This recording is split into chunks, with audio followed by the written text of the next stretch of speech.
お買い物？そっか。こんなとこで会うなんて偶然だね。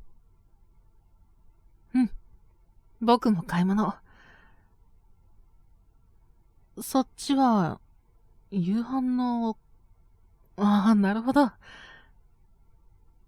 あ、これは、参ったな。君と会えるのはすごく嬉しいけど、今日ここで会いたくはなかった。いや、そういう意味じゃなくてね。あ、うん。チョコばっかり。もうすぐバレンタインだから、何作ろうかなって迷いながら買い物してたら、こんなになっちゃって。いや、ほら、君が何が好きかよくわかってなくて。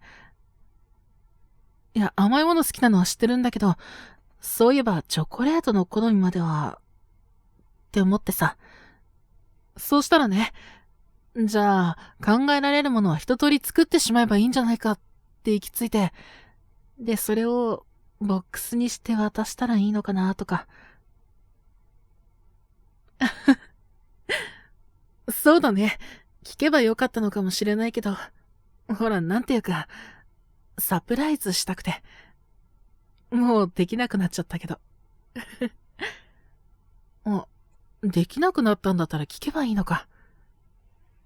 ねえ、チョコは何が好き？ほら、例えば、生チョコが好きとか、トリュフの方が好きとか。あとは、そういうのよりも、ガトーショコラとか、そういう方が好きとか、あるじゃない？ねえ、何が好き？あ、ごめん。つい、君と会えたのが嬉しくて。なるほど。うん。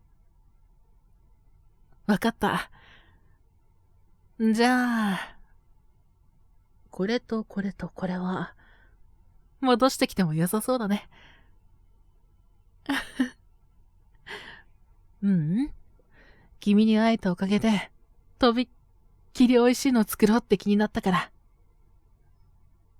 ありがとう。当日楽しみにしておいてね。え、あ、こういうのはさ、どっちから渡さなきゃいけないとか、そういうのこだわらなくていいんじゃないかな。それにほら、言っておくけど、僕だって一応、女の子だしね。忘れてたなんて言わないよね。うん。今日はいい収穫ができたから、この後もう少しお店回って、張り切るよ。